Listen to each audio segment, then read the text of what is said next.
Iaraka ivavakantsika Jehovahandriamanitra iray, sotranao izay no ny famindramponao lehibe, ka afaka indray miditra amin'izao andro firavoravoana faharoa, araka ny didy izay napetraka ao tandremana ho lalàna mandrakizay.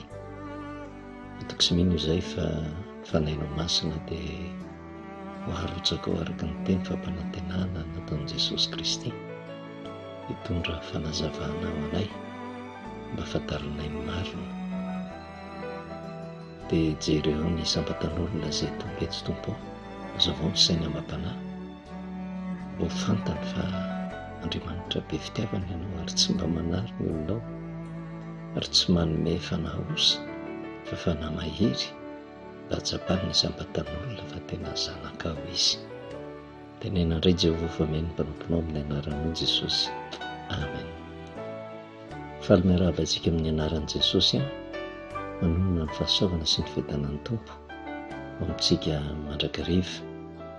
Mirahaba antsika ihany koa tratra amin'ity andro firavoravoana faharoa ity, dia ny andro Pentekosta amin'ity faharoan'ny volana Jiona ity, izay tsy mitovy amin'ny fahazarana ny ainan'ny fiangonana hatramin'izay, satria raha ny Pentekosta tandreman'ny akamaroan'ny kristianina dia amin'ny alahady fahavalon'ny volana Jiona, ary izay moa ny fanekeny izay tsy avy amin'Andriamanitra fa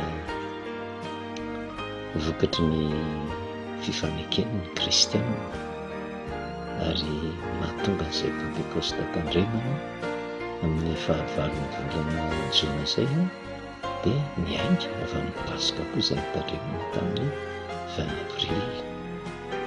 Nefa isika miondrika tao anatin'ny Baiboly, dia rehefa tena mandinika mahatonga ilay Pentekosta amin'ny faharoan'ny volana Jiona, dia tsy maintsy niainga koa tamin'ilay Pasika raha Baiboly tamin'ny 14 volana Nisanina, izay tamin'ny 13 avril, manisa 50 andro miainga avy eo amin'ny 13 avril tonga aty amin'ny 2 juin, izay ny 50 andro mahatonga antsika mankalaza an'izay Pentekosta izay.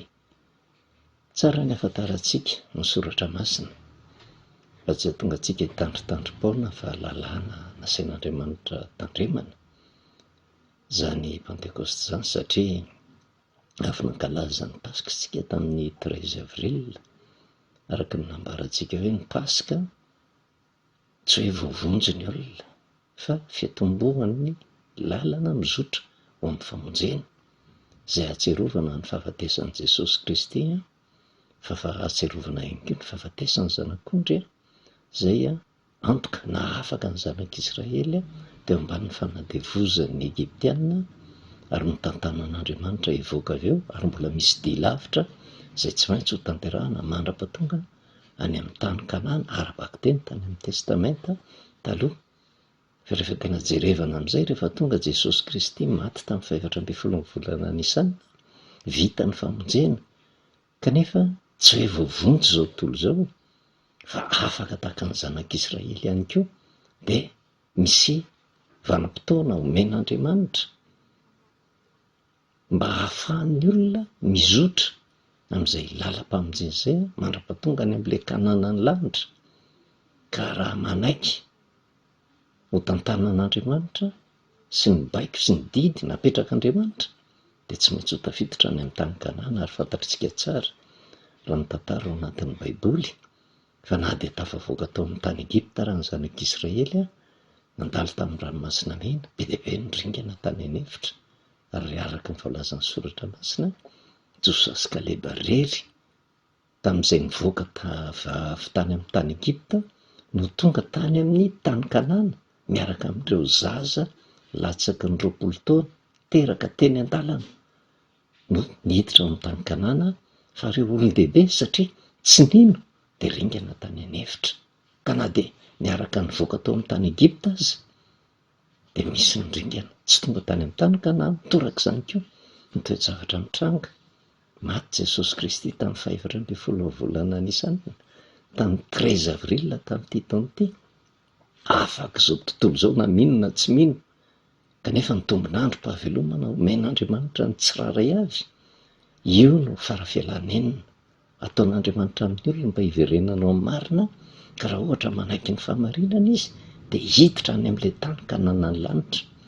Fa raha toa kosa tsy manaiky ny fahamarinana dia tahaka ny zanak'Israely izay ringana tany anefitra ihany koa, tsy andova ny fiainana mandrakizay fa ho isan'izay ho very. Ary tsara ny afantarantsika an'izay, ary izay no mahatonga antsika miresaka hoe ny Pasika tsy midika akory fefa vovonjy isika, fa ny Pasika dia fiandohan'ny lalam-pamonjena, fitombohan'ny dia. Kanefa ao anatin'izay dia mianga avy amin'ny tany Egipta andeha any amin'ny tany Kanaana izay, dia misy fanompom-pivavahana telo ngezabe, tsy maintsy andalovana. Napetraka Jehovah tsy maintsy ho tandremana ho lalàna mandrakizay izay mifehy ny lalan'ny famonjena mandra-pahatonga ny fahataperany ty zao tontolo zao ty, izay hitantsika ao amin'ny Deutéronomia toko faha 9, Deutéronomia toko faha 9, dia ny andininy eo amin'ny soramandry dia zao no voasoratra hoe ny amin'ny andro firavoravona telo dia ny Pasika ozy sy ny Pentekosta ary ny tabernakely. Ny Pasika, ny Pentekosta, ny tabernakely.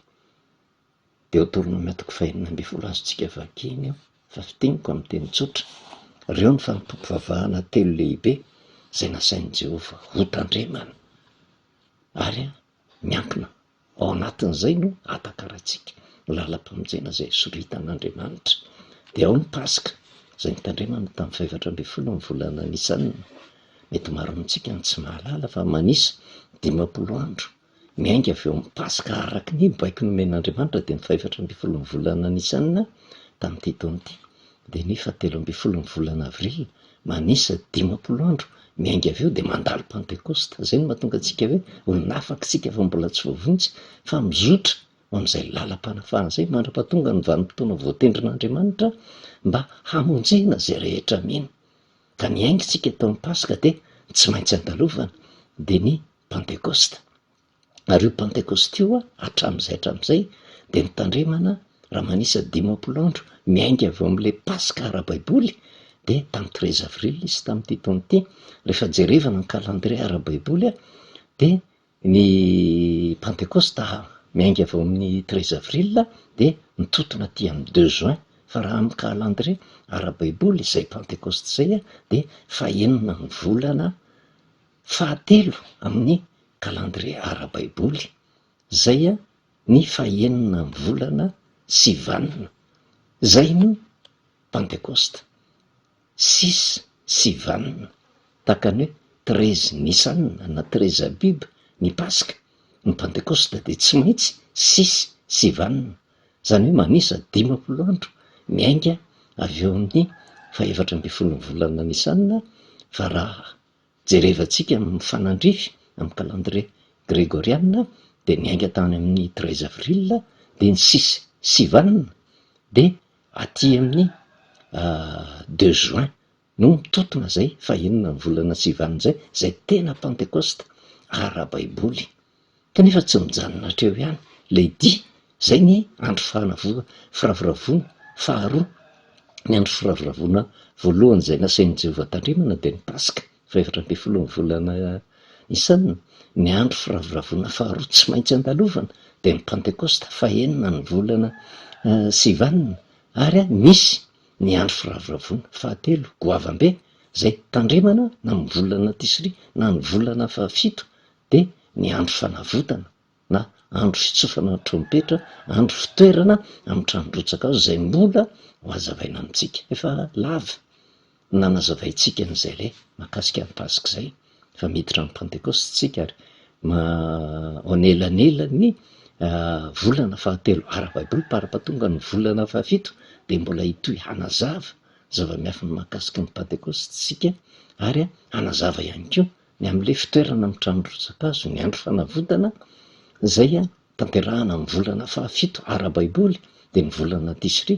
Izany tsy maintsy andalovana avokoa ary rehefa takatritsika ny zavatra kendren'Andriamanitra ao anatin'izay andro firavoravoana anankitelo izay vao mahita taratritsika ny zava-miafina mahakasika ny famonjena nataon'i Jesosy Kristy ka ahatonga antsika andray fanambakevitra izotra amin'ilay lalana ny soritan'Andriamanitra, lalana tsy ahafahana miala, tsy afaka miodivitra amin'izay lalana napetrak'Andriamanitra izay tsika miainga amin'ny andro firavoravoana voalohany, eo ny départ. Satria talohan'ny Pasika zany de eritreretina hoe mbola tsy nahalala ninninona ny zanak'olombelona rehetra, mbola niaina tamin'ny fomba fanaony, mbola nifatorany fahotana tahaka ny zanak'Israely, mbola nijaly tao amin'ny tany Egipta, voageja nandevozan'ny Egyptianina, fa rehefa jerevana eo amin'ny sehatra ara-panahy de nijaly vokatry ny famatorany ota, de zay no nahatonga an'i Jesosy Kristy maty teo amin'ny hazo fijaliana ary nanomboka hatreo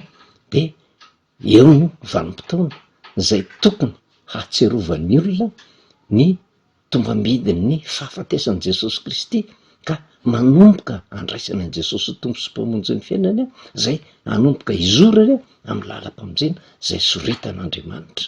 Kanefa izay lalam-pamonjena soritan'Andriamanitra izay miainga avy eo amin'ny Pasika tsy maintsy mandalo amin'ny Pentekosta fa 50 andro aorianan'izay izay fahaenina ny volana Sivanina de miara-baiboly miainga tamin'ny 13 avril nandalotsika so amin'ny 2 juin izay le fahaenina ny volana Sivanina. Kanefa ny zavatra misy io ihany ny départ, io ihany ny fitomboana, io ihany ny fiaingana, miainga eo amin'ny Pasika foana, miainga hatreo ny lalam-pamonjena. Rehefa jerevana nefa ny Pasika izay tandremany ny akamaroan'ny kristianina de nenazy ny azy tsy maintsy lahady foana ny Pasika, tsy voatery ho alahady mandrakariva, fa tamin'ity taon'ity izy moa de nitotona tao amin'ny andro voalohany tamin'ny herinandro ny 13 avril, fa ny Pasika izay nitandreman'ny akamaroan'ny kristianina de ny 20 avril izay tsy faha-efatra amby folo ny volana Nisanina. Ka raha manisa 50 andro miainga avy eo amin'ny 20 avril de tokony ho 9 juin ny tokony raha tena izy raha marina zay, any ny tokony ho Pentekosta tokony tandremany be sy ny maro. Kanefa ny tanjona ankehitriny de zao nataony mifanisy amin'ny andro alahady de lasa 8 juin le izy, zany hoe fa 7 andro taorian'ny Pasika izay nitandremany. Kanefa raha jerevantsika ny soratra masina tsy zay nefa ny zavatra voasoratra ao anatin'ny soratra masina, fa ny fiaingana de miainga amin'ny 14 ny volana Nisanina. Noho izany zany tokony ho marina ny fiaingantsika. Ary ny Pentekosta tena izy zany de ny fahaenina Sivanina zany hoe ny 2 juin. Eo zany ny tena mirotsaka ny fanahy araka Jesosy Kristy, satria izy no maniraka ny fanahy ho an'ny kristianina rehetra. De raha vao miova fotsiny zay de miparaingy mipetraka. Iza no nanome an'ilay Pasika tsy tamin'ny 14 ny volana Nisanina? Kanefa raha vao manisa 50 andro avy eo amin'le nitandremany be sy maro de araka ny resantsika hoe ny anazy any amin'ny 8 juin de iza no namaritra an'izay Pentekosta araky ny eritreretany be sy maro ho tandremana izay, ary tena fanahinana no nrotsaka tamin'io vanim-potoana io izay hazava amintsika ny mpandehanana, fa tsika moa tsy andeha anakinana izaniza fa miezaka fotsiny misintona ny olona mba anaiky ny fahamarinana ny tenin'Andriamanitra. Tsy ho lava resaka tsika mandalo eo amin'izay Pentekosta izay tsika, ary misy antony izay Pentekosta izay fahatsiarovana ny ilatsahan'ny fanahy masina. Ary raha jerevana zany akory tsy hoe isaky ny andro isa-taona vao tena hirotsaka ny fanahy masina, fa misy antony mahatonga asain'i Jehova tandremana sy tsarovana ny andro Pentekosta mba hisaintsainana le fahamarinana ny tenin'Andriamanitra hoe nirotsahan'ny fanahy masina tamin'ny apôstôly de tamin'io fahaenina ny volana Sivanina eo, le fanahy tena izy izay taorianany ny akaran'i Jesosy Kristy tany amin'ny fanjakan'ny lanitra, nirotsaka ny fanahy. Ary nefa nitandrina ny akamaroan'ny kristianina tsy fahaenina ny volana Sivanina fa araky ny andro izay napetrany sy izay tiany no namaritany an'izy io, de eo foana nipetraka ny baraingo didy avy amin'izy. Ary fanahy manahoana no mampanaiky ny olona tsy hitandrina ny fahaenina ny volana Sivanina, fa hitandrina Pentekosta amin'ny andro izay tendreny. De mila miverina ho amin'ny fahamarinana tsika fa Andriamanitra rehefa nisy zavatra nambarany araka ny teniny any amin'ny Salama 7:20 zay nolazainy molotro izy tsy hisovako ary namafisin'i Jesosy Kristy izy, tsy tonga handrava lalàna azy fa tonga kosa hanatanteraka fa tsy hisofoana ny tenin'ny lalàna na tendron-tsoratra iray ozy na litera ray mandra-patanteraka izy rehetra. Tenin'i Jesosy Kristy zany, ka rehefa ny teny Jehova de tsy maintsy tanterahany zany rehetrarehetra zany. Tonga eo amin'ny vanim-potoana ny Pentecoste, io zavatra efa nambaran'i Jesosy Kristy de melonge io izy tamin'izy mbola velona niaraka tamin'ny mpianany. Rehefa mijeritsika ny Jaona toko faha 9, Jaona toko faha 9 vakitsika hatramin'ny 5 ka hatramin'ny 9 tsara ny afantarantsika an'izany satria Pentecoste no resahantsika, tsy hoe hijery fotsiny tsika tamin'ny faha 9 ny volana 9 hoe tapitapika eo de mirotsaka ny fanahy, fefa nisy teny fampanantenana nataon'i Jesosy de nomeloa tamin'ny vanim-potoana io. Jaona toko faha 9 mbola velona Jesosy, mbola niaraka tamin'ny mpianatra, de inona ny zavatra nitranga fa ankehitriny ozy makany amin'izay naniraka ahy aho ary tsy misy aminareo manontany aho hoe ankaiza ianao, fa satria nilaza izany taminareo aho ozy de votina alahelo ny fonareo, fa zao milaza ny marina aminareo, mahatsara anareo ny fialako, fa raha tsy ala ozy de tsy ho avy aty aminareo ny mpananatra, fa raha andeha de irahako aty aminareo izy ary raha tonga izy de ampiaiko izao tontolo izao ny fahotana sy ny fahamarinana ary ny fitsarana. Ny fahotana satria tsy mino ahy izy, ny fahamarinana satria makany amin'ray ka tsy mahita intsony ianareo, ny fitsarana satria ny andrinan'izao tontolo izao de efa voatsara. Tamin'i Jesosy Kristy mbola velona, mbola niaraka tamin'ny mpianatra no niteny an'izany tamin'ny mpianatra izy hoe mahatsara anareo ny fialako, gagagaga ny mpianatra satria nisy vanim-potoana koa ny fampiresahan'i Jesosy tamin'ny mpianatra zay nilaza fa tsy maintsy ho faty izy, tsy maintsy ho ampijaliana izy, de fa kivikivy ny mpianatra. De eto indray izy tsy milaza indray ny fahafatesany fotsiny fa milaza mahatsara anareo ny fialako, satria araka ny teniny hoe ankehitriny makany amin'izay naniraka any de savoritaka ny sain'ny mpianatra fa inona ary ty teny Jesosy teneniny ty, le fahafatesana ve satria na tsy mbola azony satria ny fanahy masina mbola tsy niasa tao anatin'ny reto mpianatra reto, ary zay no nahatonga an'i Jesosy ny teny hoe tena mahatsara anareo ny fialako. Ka le fialan'i Jesosy miseho amin'ny fomba anankiroa. Voalohany indrindra le fahafatesana tamin'ny andro Pasika 14 ny volana Nisanina no nambarany amin'ny lafiny anankiray tamin'ny mpianatra hoe mahatsara anareo ny fialako, ny dikany mahatsara anareo ny fahafatesako, fa raha dika raha tsy maty de tsy misy famonjena, azo tanterahana ety amin'ity zao tontolo zao ety. Raha izay tsy maintsy maty Jesosy Kristy, kanefa taorian'izay izy nitsangana de faly indray ny mpianatra de nananteny fa hiaraka aminy de mipetraka foana, mahatsara anareo ny fialako. Fa ny zavatra mitranga tsy nijanona niaraka taminy 70 andro fotsiny ange Jesosy niseho tamin'ny mpianany, de rehefa avy eo izy nakarina tany an-danitra de gaga indray ny mpianatra, maty izy kivy ny mpianatra, nitsangana tamin'ny maty izy faly ny mpianatra, niaraka tamin'ny mpianatra nandritra ny 70 andro izy tapitapika eo indray lasa niakatra any an-danitra, nalahelo indray ny mpianatra. Mbola tsy azony nany inona ny afatra ao anatin'ny fahafatesany Jesosy, mbola tsy azony mpianatra ary hatramin'izao matoa mbola miziriziry ny ankamaroan'ny olona tsy hiverina amin'ny 14 ny volana Nisanina le Pasika, mbola tsy azony ny tombam-bidiny fahafatesany Jesosy Kristy satria nahoana tsy mbola misy fiasa ny fanahy masina ao anatin'ny olona matoa, mbola mandahany io izy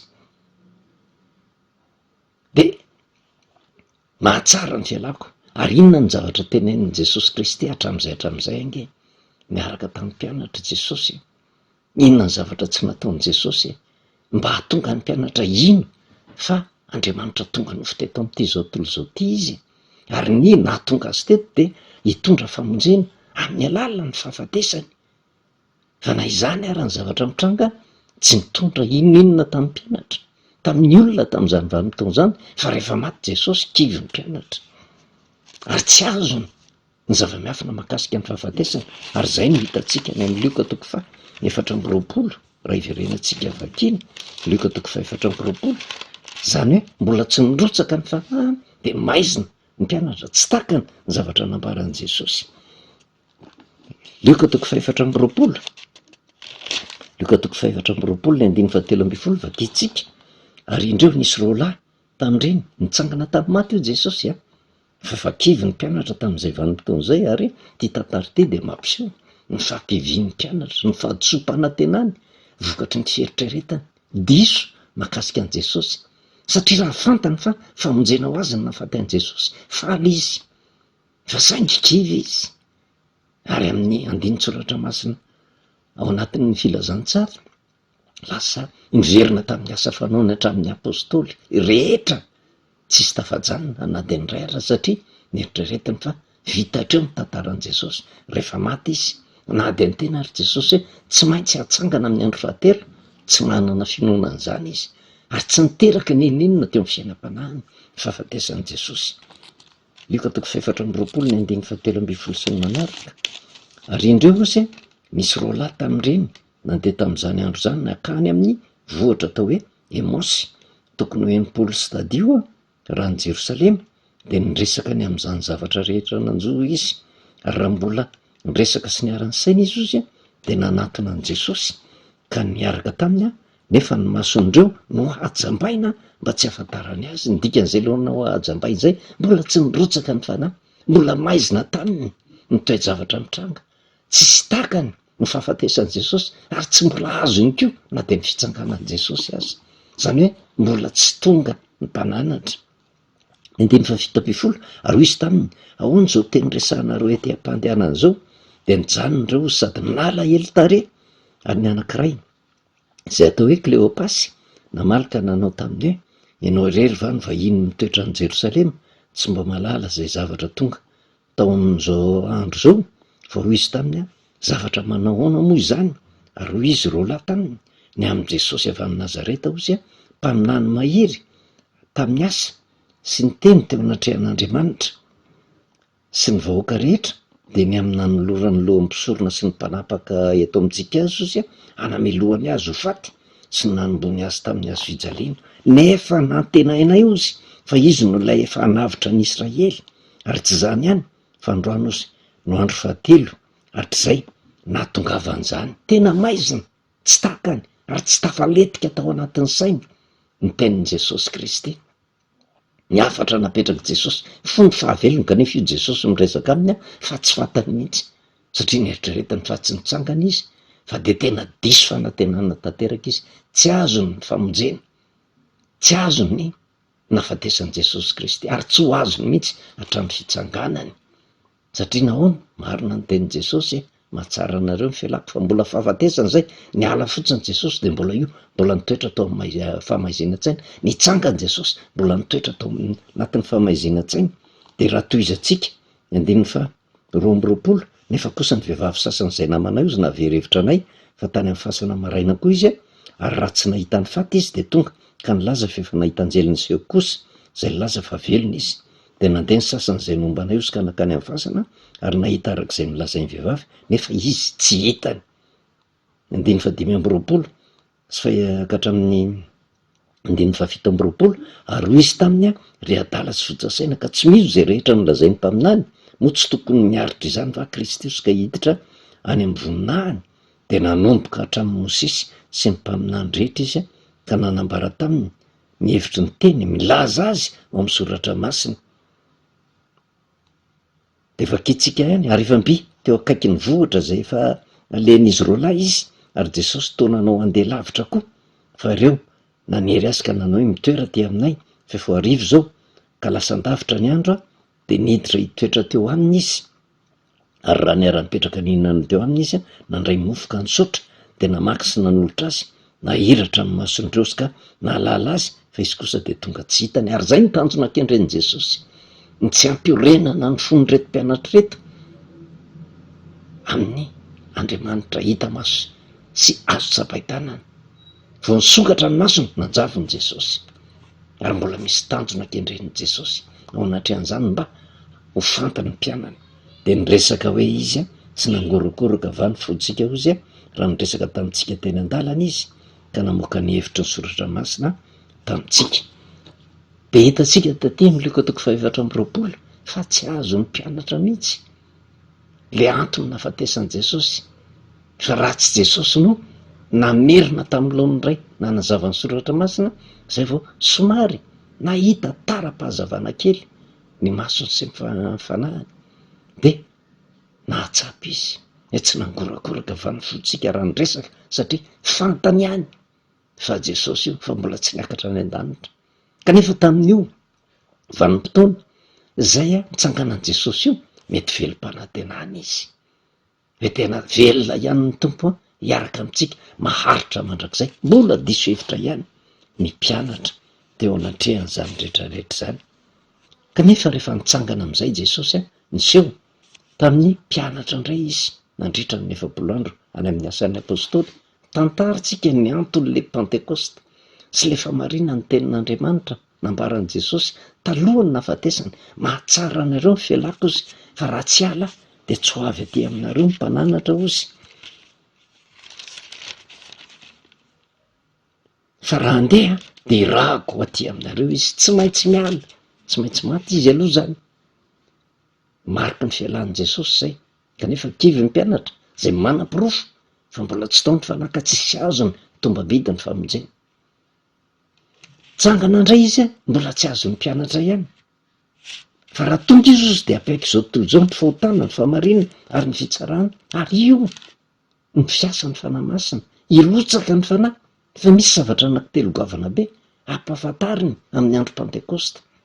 Apiaika izao tontolo izao ny fahotana ao anatiny reto mpianatra reto, fa mirotsaka ny fanahy. Zavatra voalohany indrindra tonga de mahita fahazavana izy, ary ny zavatra hitany voalohany de zao hitany fa diso izy, nanota izy. Ary inona ny antony zay le fahotana? Ny fahotana ozy sy ny fahamarinana ary ny fitsarana. Ny fahotana satria tsy mino ahy izy, tsy mino le tenin'i Jesosy, le maty tamin'ny 410 volana Nisaina sy ny antony nahafatesany. Ary na nitsangana ary izy mbola tsy azony ko zay fitsangana zay raha tsy mila ny fanahy masina. Satria ny Pasika ozytsika na ny fahafatesan'i Jesosy vita ny famonjena, fa tsika tsy mbola voavonjy, fa fiatombohan-dy makany amin'ny famonjena. Kanefa zay fiatombohan-dy zay tsy hoe vita ny Pasika de hoe de raina ny tompo fa vita ny famonjena, fa mandalo Pentecoste. Ary ny Pentecoste ny fahenina volana Sivanina. Kanefa zay fahenina ny volana Sivanina nirotsahan'ny fanahy masina zay indray mbola takona amin'ny besiny maro, takona tamin'ny mpianatra, fa takona koa tamin'ny kristianina amin'izao vanim-potoana izao, satria manendry andro tsy arak'izay napetraka izy. Ny fahotana ozy satria tsy mino ahy izy, satria tsy matoky ny fahamarinana ny tenin'Andriamanitra. Ny fahamarinana satria makany amin'ray zay le hoe misy elako, ka le fakanisana any amin'ray io angambany nahatonga ny olona rehefa misy maty natsony ray ody any aminy. Fa mbola ho hitantsika hoe niakatra any an-danitra Jesosy, fa mbola tsy vita ny asany, vita ny famonjena, fa mbola tsy vita ny asany, fa mitohy mba hatakarany olona ny tomba-midy ny fahafatesany. Na de nitsangana ary izy niakatra any an-danitra, mbola ho hitantsika zany, hazavaintsika zany rehefa manazava ny andro fanavotantsika zay tanterahana amin'ny volana fahafito, zay mbola takona amin'ny olona ihany koa zany rehetrarehetra zany. Makany amin'ray izy ary ny fitsarana ozy, satria ny andrina an'izao tontolo izao ozy dia efa voatsara, zany hoe resy ny devoly, resy ny Jesosy. De mila finoanan'i Jesosy zany raha te andresy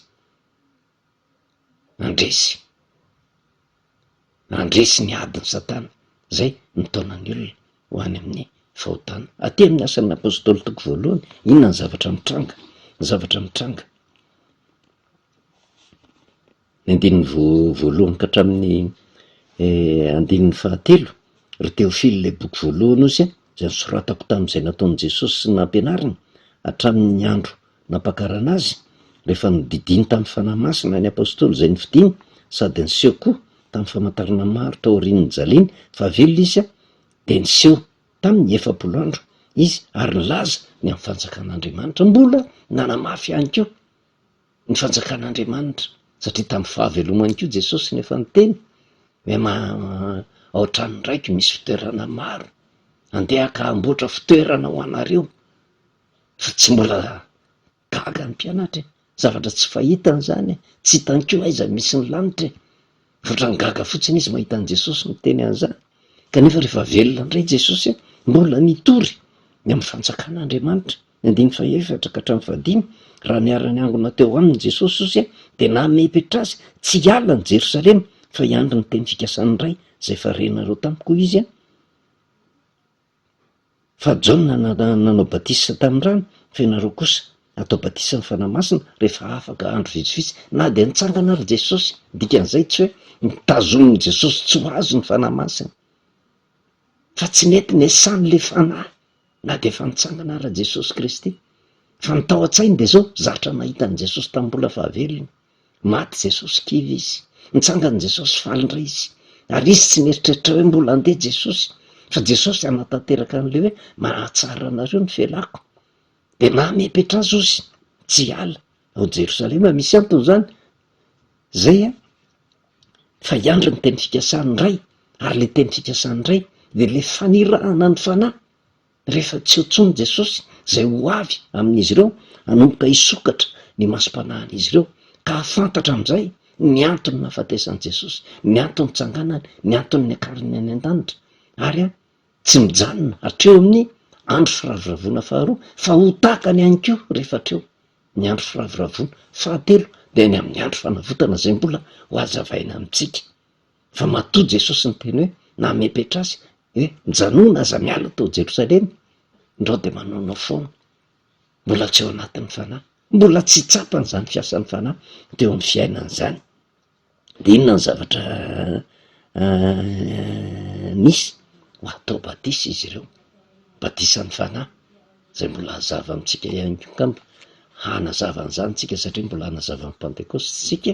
Fa rehefa tonga eo andro voatendreo ny zavatra nitranga ny 9:7 rehefa naharitra 70 andro niaraka tamin'ny mpianatra izy ny 9:7 rehefa nilaza zany Jesosy ozy dia nakarina izy raha mbola nijery izy ireo, ary nisy rahona nitondra azy ka tsy hitany masony intsony izy. Zany hoe iny Jesosy niakatra any an-danitra, dia tahaka ny Jesosy niaraka taminy fony fahavelona dia maty tsy hitany intsony.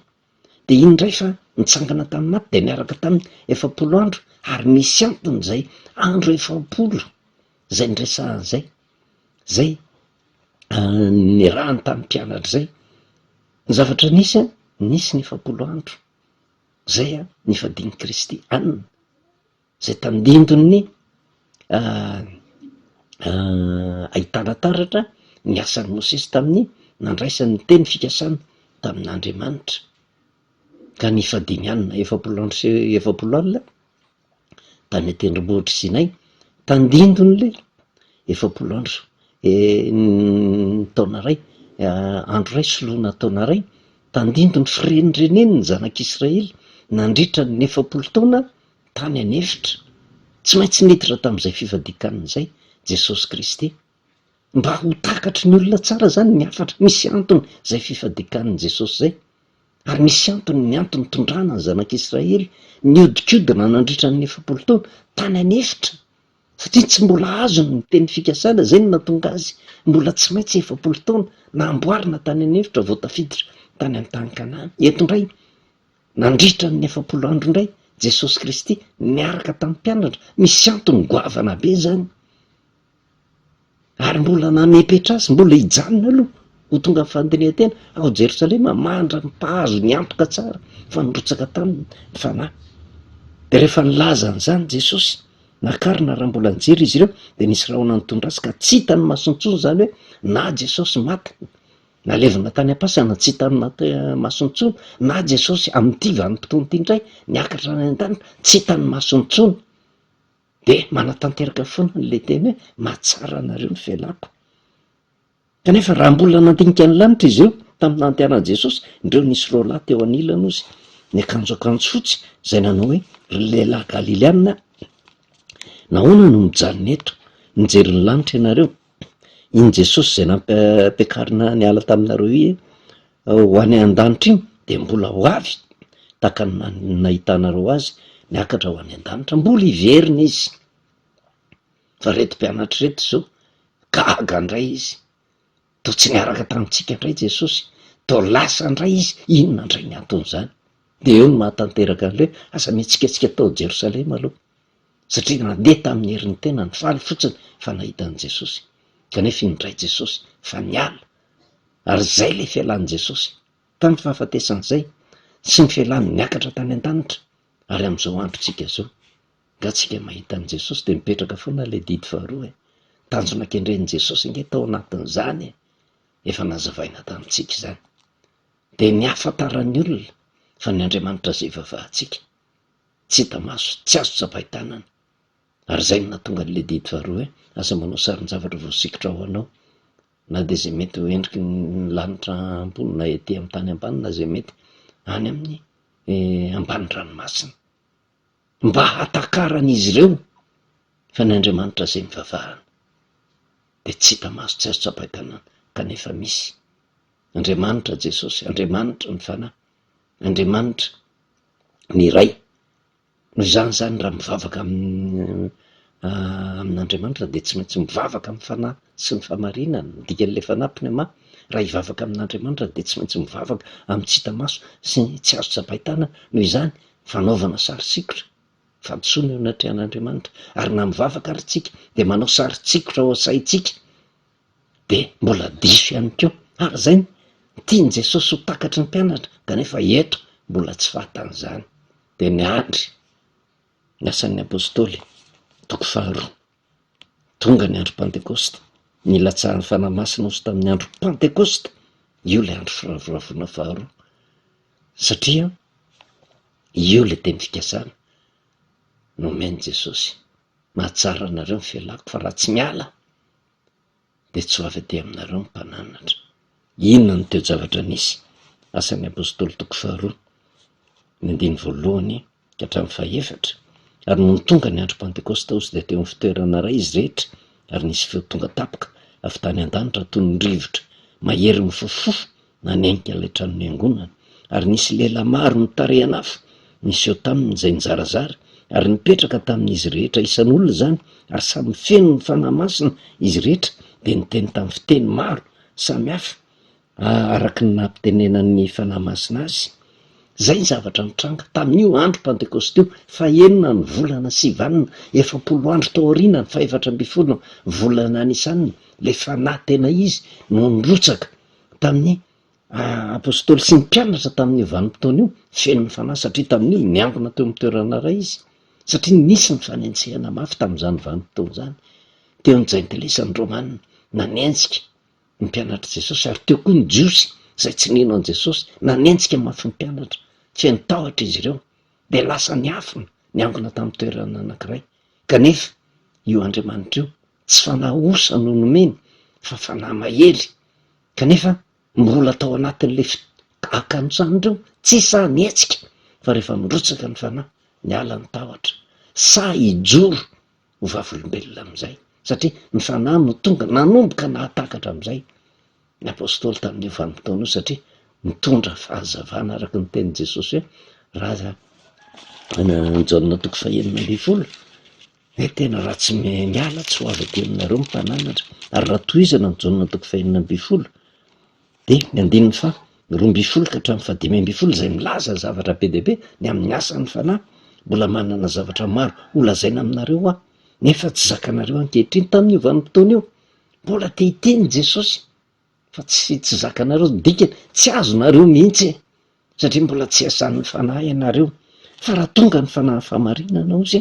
de izy no hitaridalana anareo ho amin'ny marina rehetra fa tsy niteny ho azy izy fa zay ho reny de ho lazaina avokoa ary na ny zavatra ho avy azy ambarany aminareo rehefa tonga io fanahy masina io manomboka hazava am'izay maizimaizina rehetra inona ny antony nahafatesan'i Jesosy naninona le Pasika ny tavy 14 volana nisanina fa maninona no fiatombohan'de ny Pasika ary inona ny antony le Pentekosta zay mirotsaka amin'ny fahenina ny volana sivanina fa ny zavatra tenenin' Jesosy de arak'izay niteny hoe hitaridalana anareo ho amin'ny marina rehetra ary zay no mahatonga atsika zay mandray ny hafatra avy amin'Andriamanitra baiko avy amin'Andriamanitra ny tsy maintsy hitandremana ny andro firavoravona 50 andro aoriana ny 14 volana nisanina zay le marina tokony ho tandremana fa ny akamaroany kristianina ve manaraka zay marina zay fa rehefa diso le paska de tsy maintsy diso ny pentecoste. Ka raha diso le paska de satria ny zavatra misy ny paska zay tandreman'ny akamaroan'ny kristianina ngy de fahatsiarovana ny fitsanganan'i Jesosy zay diso ara-tsoratra masina zany. Ka rehefa diso ny paska de diso le andro de diso ny 15 andro de eo mipetraka ny fanontaniana, tena fanahin'Andriamanitra marina ve no mirotsaka? Satria raha tena mirotsaka ny fanahin'Andriamanitra hitaridalana ny olona ho amin'ny marina izy, hamerina ny olona ho amin'ny laonina izy, mba hiala amin'ny fahadiso-kevitra rehetra izy.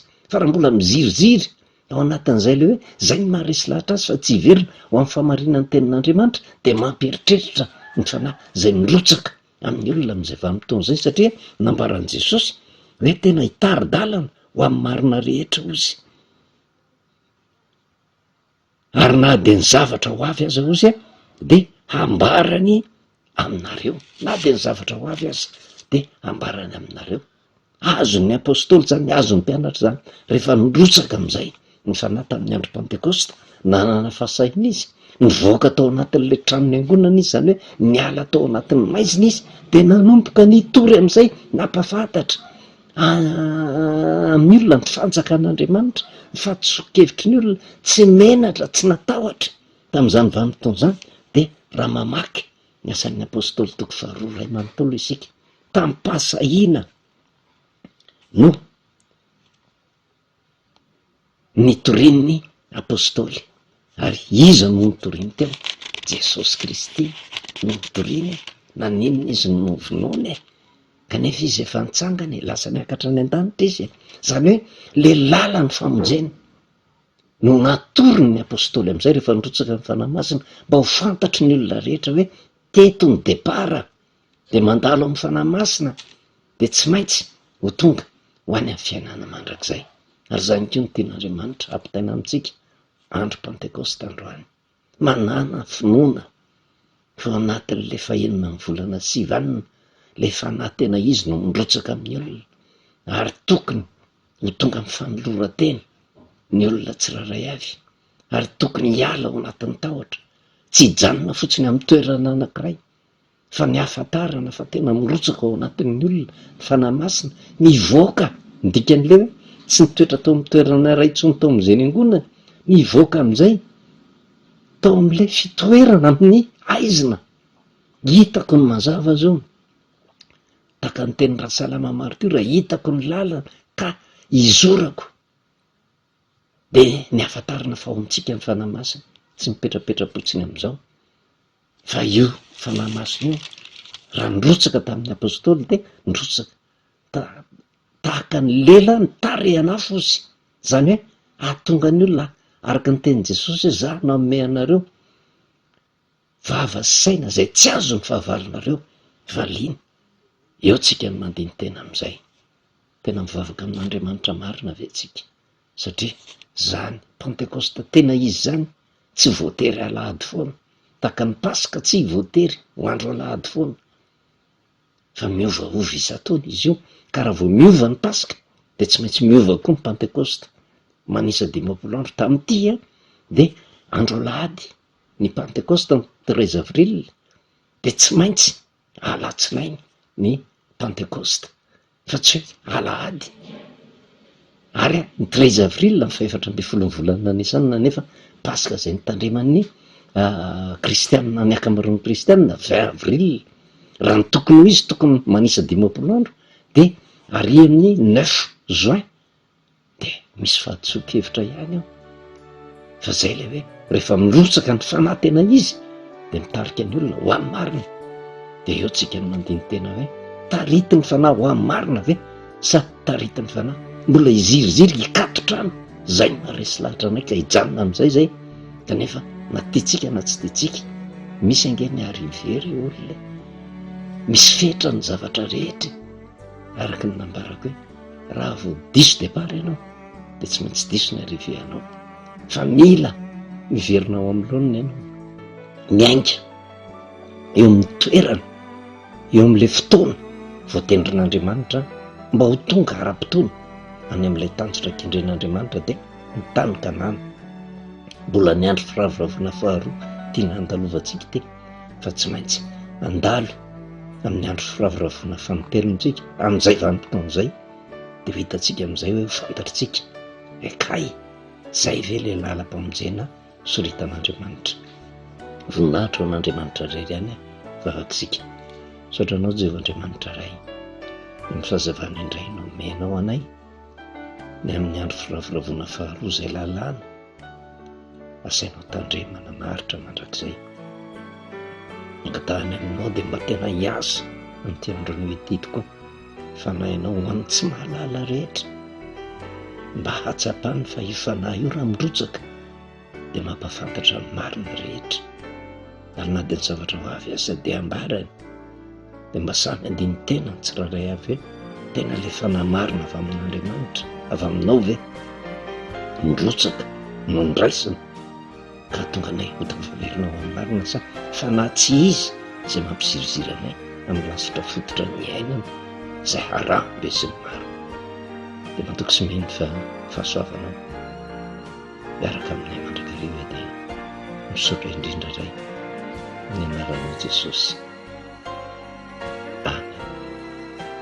Manao velomantsika amin'ny anaran'i Jesosy ary manolona ny fahasoavana sy ny fahitana Tompo amintsika mandrakariva.